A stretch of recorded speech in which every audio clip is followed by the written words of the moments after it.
every expert started as the beginner. Right. You know, 'cause everybody looks at everybody right at this moment when they're like successful or they're doing amazing work, but they don't think about the fact that that person was a beginner at one point. Welcome to the Passion Behind the Art Show.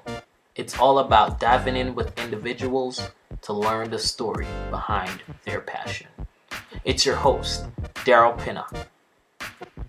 Now, I have a bunch of new stuff that I'm planning to do a bunch of giveaways. I really did a few giveaways leading up to Creative South, and I really enjoy just giving away stuff. So let's jump into this week's episode. Another awesome individual. All right, so I'm excited to have Daniel Palacios, aka Mr. Palaces, on the There you Passion go. Behind the Art Show. Daniel, welcome, bro. Awesome. Thank you. I'm glad to be here, man. Oh man, it's good to have you on the podcast, dude. Let's jump into your journey. How did this start for you? All right. Well, do you want the short version or the long version? Man, that's why it's as deep as you want to go, man. No pressure, but I enjoy the deepness. All right. Well, you know what? I'll give you like kind of the deeper version. So, I'm gonna go a little bit back to when I was young. So for me, it all started with comic books.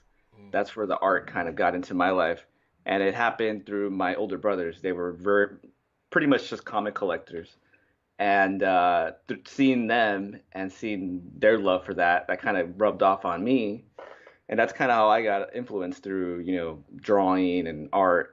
And then in turn, I kind of became a comic collector myself. So I was collecting, Marvel comics like, Spider-Man, the X-Men series, all the Wolverine comics. And then through that, my favorite was Wolverine. So I would always draw Wolverine. I would always try to draw him like freehand. I would look at the comic and try to draw, him through that. And just years of just kind of doing that during like the summer. That's kind of where it all happened during the summer. That's kind of where I would just spend my time just drawing. And yeah, it just developed, and then it got into, high school. I was taking art classes and doing painting, and then it just evolved into college when I was like, all right, now I'm gonna do graphic design because that's kind of the thing that was kind of new at that time. It was kind of like, well, what are we gonna do with what are we gonna do with art? We're gonna do painting, or we're gonna do something else. And through that, I found Photoshop and all that, and it kind of just evolved. And then letter form kind of became something that I took in college. I took a class in that,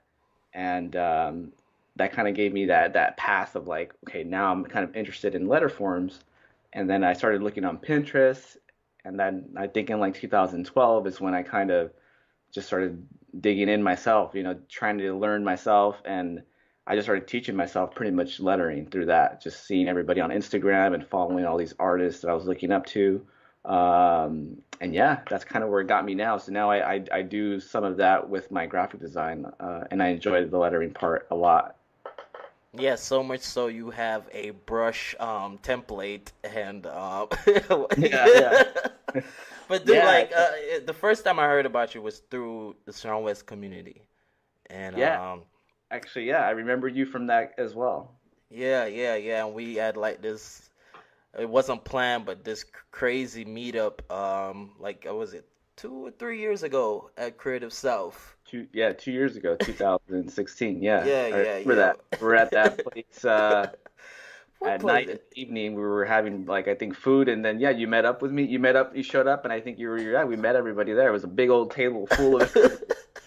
Yeah, it was kind of crazy because it was just supposed to, like, I didn't plan that because I reached out to Aaron and I was like, dude, let's meet up. I'm in Georgia. I didn't go to the Yeah, conference, as you know. I just came down to hang out, and it yeah, turned into this table of like, I'm like, yo, everybody here from Sean West community. Oh, this is crazy. I didn't yeah, expect yeah. that. It was pretty. I mean, that was my first year going to Creative South, so that was like everything. Like just like for me, it was like my eyes were just like open. It was just like wow, everybody's here. And Yeah, it was pretty cool. It was pretty cool. So, y- how what is it that caused you to take the lettering? Because it's one thing to admire lettering, like lettering. Because look at even the lady that runs Good Type Brooke. Like yeah, she's not a letterer, but she's like a big deal in the lettering community. but like, what caused you to kind of immerse yourself and kind of become a leader in the lettering atmosphere? I mean, honestly, that the goal wasn't to be that at all. There was no intention as far as like, hey, I want to do lettering because it's cool and I want to become this big artist or anything like that. Even though I don't think I'm that at all. Like it's to me, I'm still just a little fish in a big, in a big pool of artists, and it's just I'm just trying to express and share my work.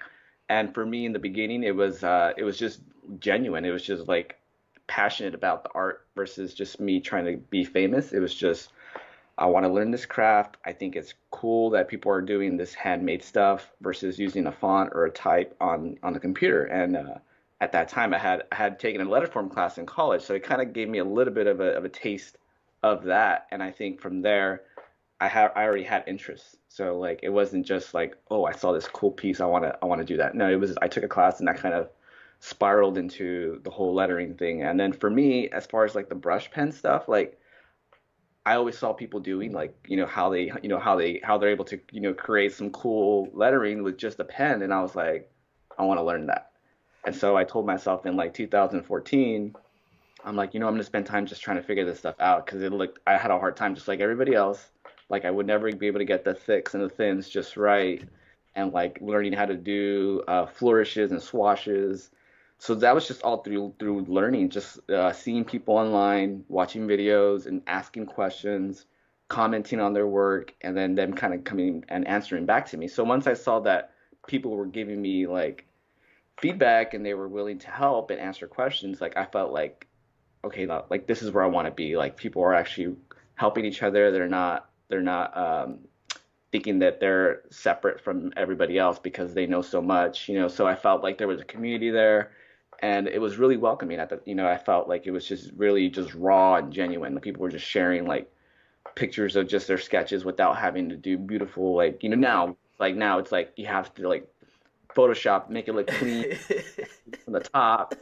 And before it wasn't even like that. Like for the first 2012, 2015, it was just raw, low light, doesn't have to be the best sharp image, and just post it, just post it, and that was like beauty of Instagram, at the time, because it was all organically grown. Like it wasn't just like, you know, I don't know what to call it, like just like manufactured through like, Right, putting things in the picture to make it look cooler. It was just right. picture of my sketch and that's it. Yeah, that's cool, man. So how did High Pulp, like, where did that name come from, and how did that come about? Man, that's an interesting story. I mean, to me, it's just I was looking for a name. Honestly, it was just at the time, like in 2011, 2012, I was like, you know what, I need to make a website, and my name was already taken. Like DanielPalacios.com was already taken, so I'm like, what am I gonna do? And at the time, I had DanielPDesign.com, and I didn't really like that. It sounded kind of like, The LP design. yeah, I had that for a while. I still have the Gmail account for that because I used to use that for that email. So eventually, like yeah, like 2012, I was honestly just having orange juice here in the morning. I was having orange juice, and I like my orange juice with a lot of pulp, so I get the high pulp one, right? So now you know where I'm going with this. So that's how I was like, wow, that's my name. That's it. That's the one. So I went and I bought the domain, and that's how it all started, pretty much. Oh, that is crazy though. Like it's Yeah. just like an epiphany one morning while drinking orange juice. Well, I already had a bunch of names written down before that, so I was already brainstorming. Right. So it was just one of like I wasn't even thinking, and then boom, it like that's it. I mean, that's the one. It ties into me, and like it's perfect. That's cool, man. So, what would you say? Because right now, I know you're trying to be modest, bro, but you're a pretty well-known lettering artist, right?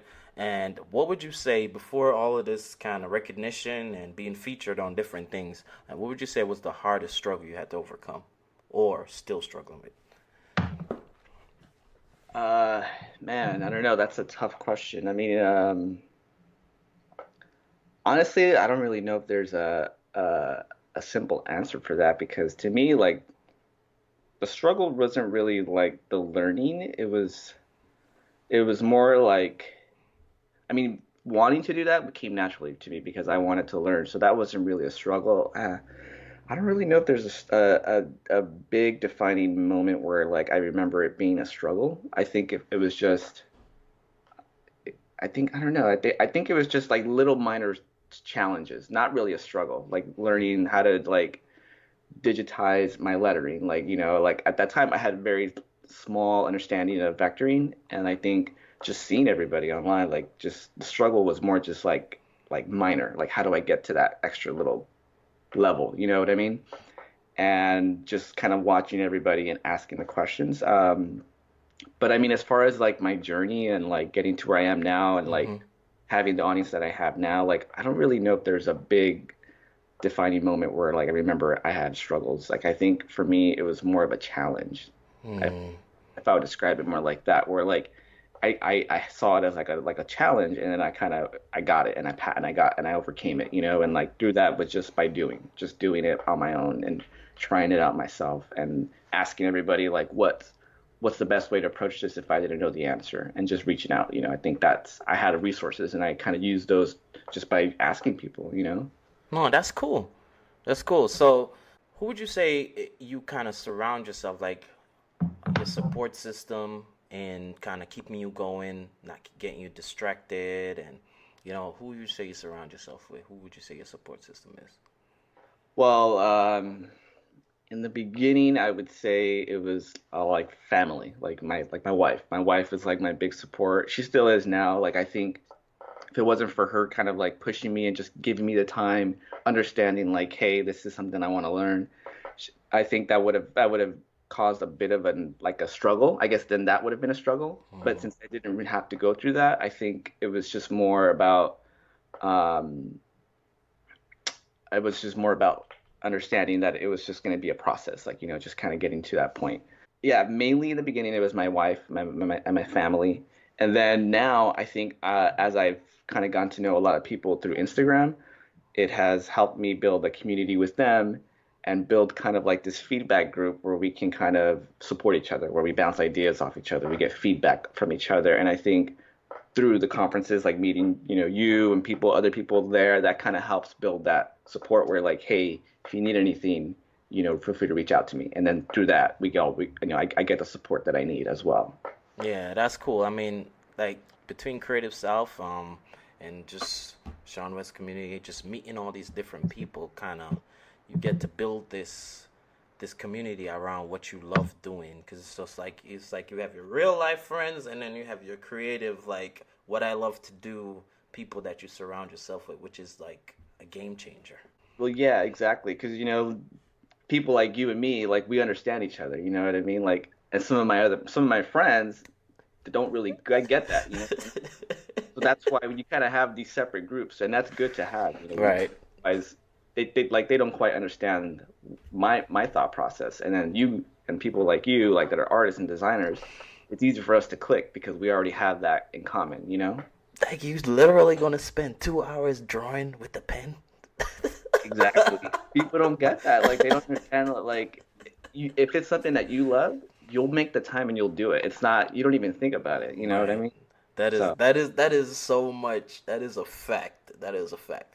So I know at one point earlier, like the same 2 years ago, we were talking. And I know you were telling me that you were getting ready to work on building products, and I kind of seen little by little you coming out with products. Like, let's talk about that. Like, what's the goal? What's some of the stuff that you're trying to do with products and stuff like that? yeah, I've been doing like physical products, like for about 2 years. Yeah, I want to say maybe even 2015. So 3 years. And I just came out with one poster. It was Let's Grow Old Together. And I just wanted to test out the waters. Really, I just wanted to kind of see what it was like to make something physical that's with my art, and just kind of like see if people were actually going to buy this. And at the time, people were always commenting on that piece. So I was like, this is probably the perfect piece to like test out the waters with. And since then, I mean, I've made posters. I made a few posters. I may have a couple of hats that I've made, a couple of t-shirts, stickers. So it's just kind of eventually grew, and yeah, a lot of it just came out of my stuff that I like. So I like hats, I like prints, I like posters, I like stickers. So it's like it came natural to or obvious for me to kind of make those products. And and yeah, it's been cool sharing that stuff and seeing people wear the stuff that I've made and yeah, I mean it's been fun for me to just kind of see that out there in the world. So are you like planning to take this as the whole product's journey as far as it possibly can go? Maybe like just a high pulp store. I mean, I think there's if I put more focus into it, I could do that. I think for now it's not my main focus. It's just more like a side thing, like, hey, I have these things if you want to pick one up of stuff that I think is cool. Right. And yeah, every now and then, people will buy some stuff. Like some people will even order stuff in Europe, and it's pretty cool to find out people are actually wearing my hats out in Europe, or like wearing my shirt over there. So that's pretty cool, and people like that have that interest. I think it's awesome to see that people are supportive of what I'm doing as well. So that kind of makes me feel good that like it's coming from a good place that people are actually like willing to spend their money to buy something from me. So I, So what is your like main focus creatively now then? well, creatively, right now, actually, I was all right. So here's like the story of how I used to do things. So like for a while, I was doing blogging. At the time, I was working at a day job that wasn't really design related. I was working at a law office, and I was doing freelance on the side. Hmm. Um, so back in like 2012, 2013, I was freelancing, and my son was coming like in the end of 2013, and I needed a full-time job. And at that time, I had my brother-in-law who was leaving to move to Australia. So he's like, "Hey, I have this job. It has full-time benefits and all this, which is what I needed at the time." So I was like, "Perfect." So I just jumped right in. I was doing that for a while, and I was doing freelance on the side. So now, in just a couple months ago, I recently joined a team here in Southern California. So I'm a graphic designer for them now, and they're like a pretty like big. Surprisingly, they're actually a jerky company. They make gourmet like jerky. Oh, okay. And so they reached out to me and they actually recruited me to be joining their team. So for the past 2 months, I've been doing that. So I'm a full-time designer for them, helping them, and I do my freelance on the side. So for now, a lot of the stuff that I was working on has kind of put on the back for now, Hmm. since I've taken this new role. But the goal is to do some workshops later this year, do a couple more products that I want to launch, and still be involved in obviously the freelance. And so for now, it's just focusing on like the full time thing, and then doing my freelance on the side. So that's kind of where I'm at now. Yeah, that's cool, man. So the workshops, like, are you gonna be putting it on in San Diego? Are you partner with someone? Like, talk a little bit about that.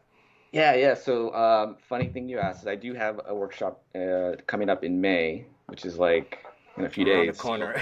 yeah, so it's actually going to be in on May 20th. It's going to be in Venice, California, and it's going to be hosted outside. This is going to be the first time I do something like this. So I was reached out by the woman that's organizing the Venice Art Walk, and she's going to be doing the whole organization for me. So I'm basically Mm, just coming in and doing the workshops. So nice. I'm going to be doing two back-to-back brush pen workshops, brush lettering workshops outside. So it should be fun. I'm excited to do that and trying to see how it's going to be outside. Yeah, that's cool, man. I'm excited for you. I mean, I hope all goes well and it's Yeah. pretty successful. Thank you. Thank you. Yeah.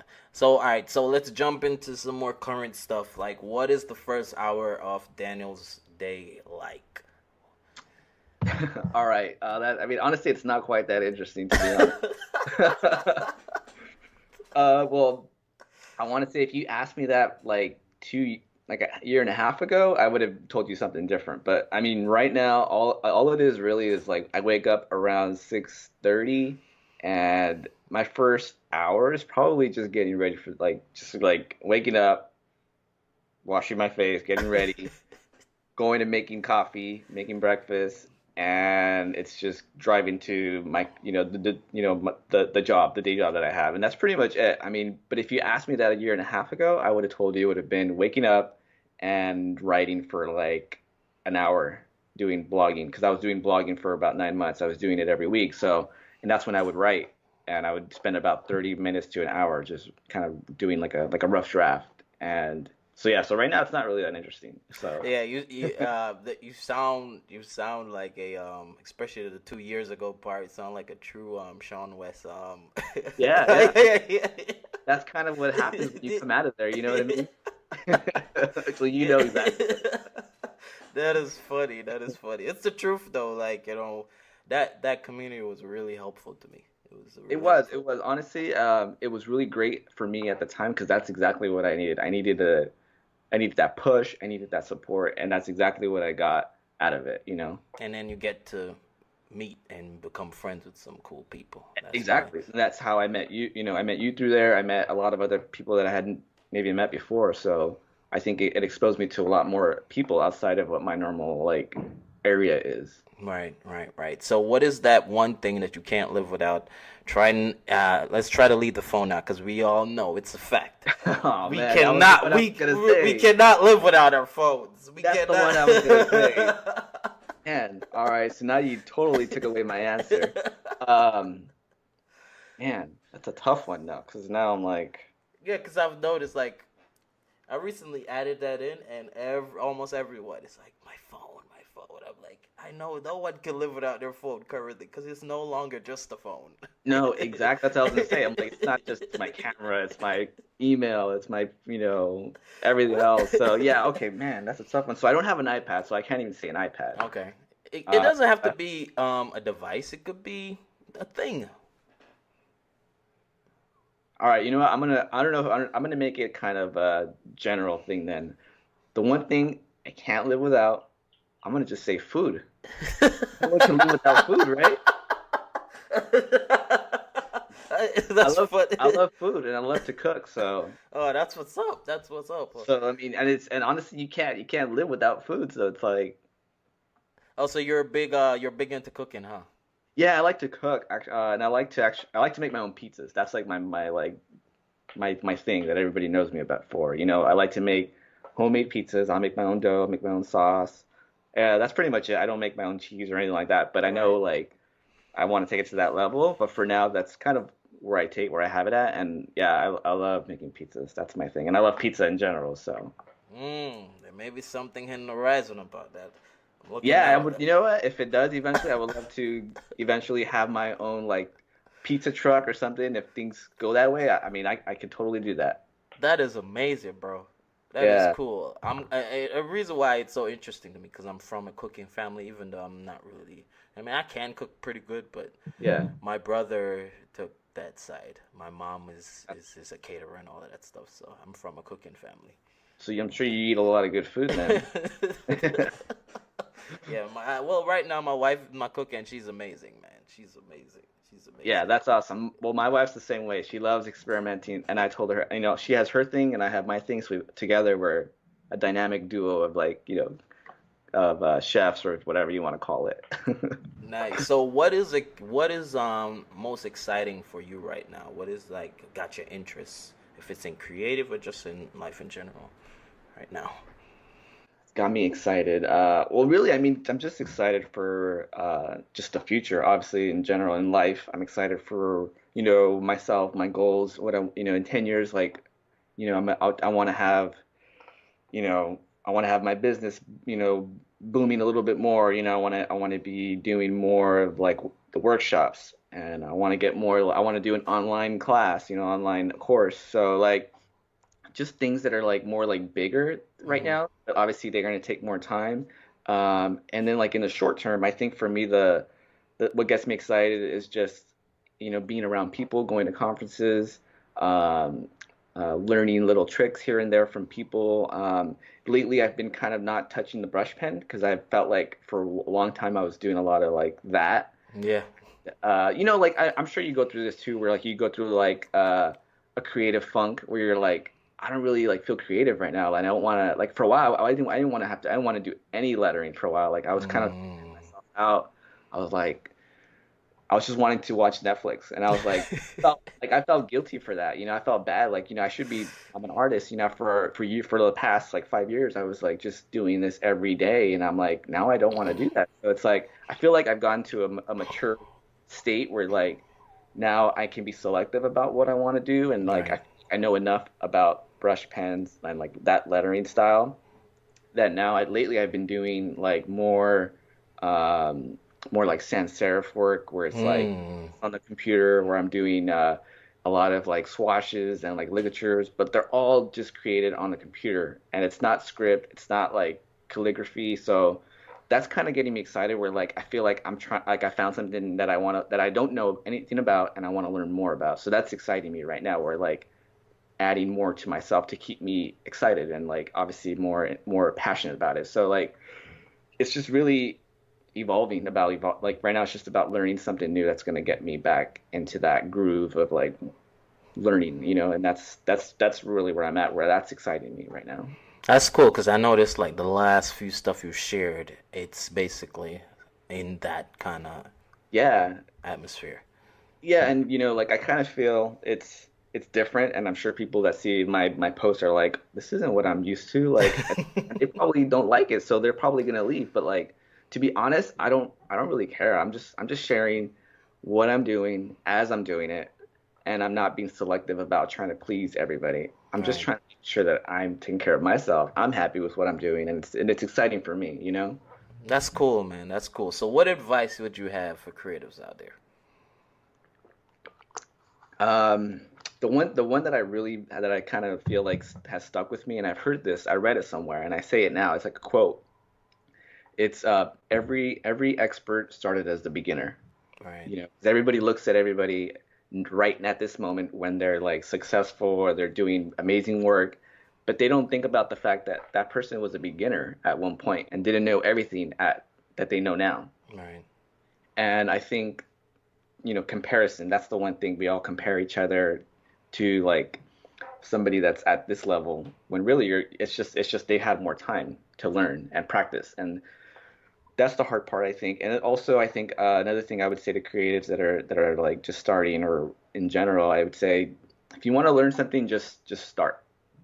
The hardest part is just starting, and I think everybody puts a lot of pressure on like it needs to be perfect, I need to have the right tools, I need to like spend all this money to like make amazing work, and really you don't. You just need some copy paper, pencil you can pull out of your drawer, and just start drawing, just start sketching. You know what I mean? Yeah. And it's really that simple. And I think I've done this myself. Where like I've put a lot of pressure on myself, and I don't start because I want it to be perfect, Right. and it's never going to be perfect. Right. There probably somebody's out there thinking like, why does my uppercase R, brush R, don't look like Daniel's? And I get that too, and people ask those kind of questions. And I think for me, that the one thing I try to do is just try to pay it forward. People were helpful when I was starting, Right. and I try to replicate that by helping people with that. Whenever they ask questions, as silly as they might sound or as repetitive as they might be, I still try to like give them the answers because I know that that's gonna help them. Well, dude, I mean, I really appreciate you coming on. This was great, man. It was great to catch up a little and hear your story. Where can people go to learn about what you're doing? So, I mean, right now I'm pretty much all over the web. You can find me on Instagram, Twitter, at High Pulp Studio. You can find me on Dribble if you're on there. I have my own website. I have highpulp.com where you can find me. That's where I have a lot of my work, upcoming workshops. And then I have, my shop where if you ever want to buy a product as well. So yeah, I'm pretty much there, and I'm always available if anybody wants to reach out and ask questions. I get emails, and I try to shoot people, the right answers. And I have a bunch of blog posts there on my blog that have a lot of topics on lettering. So if you ever have questions, feel free to, check that out or just hit me up on by email or whatever. Yes, he does have a pretty resourceful blog. Even the one that you made about like starting with products, like you went from the actual beginning stage to actually making a product. Like you went super in depth. So yeah, check out his website. You will get a lot of resources from there. Yeah. Well, dude, I'm gonna let you go, but thanks again for coming on. I really appreciate it, man. We definitely got to catch up one of these days. But I know this California Eastern time is a killer. Yeah, yeah. I mean, we're not that far. I mean, but yeah, 3 hours. I'm 3 hours ahead, so you're 3 hours ahead. So yeah, I mean, other than that, I mean, I think yeah, if you're gonna be at Creative South next year, I mean, I'm planning on being there, so we'll definitely catch up again. And yeah, thank you for having me. I appreciate you know, bringing me on and chatting right here and during this interview. Dude, until next time, blessings. All right, man. Awesome. Thanks. Take care. All right, bye. Thanks for listening to this week's episode. Go to passionbeyondtheart.com to learn more about what's going on and to be a part of the Facebook group, the giveaways, and much more, especially the in-depth shows that's coming up. Those will be exclusive shows. They'll be very in-depth to a particular subject matter. All right, so go to passionbeyondtheart.com. Be blessed.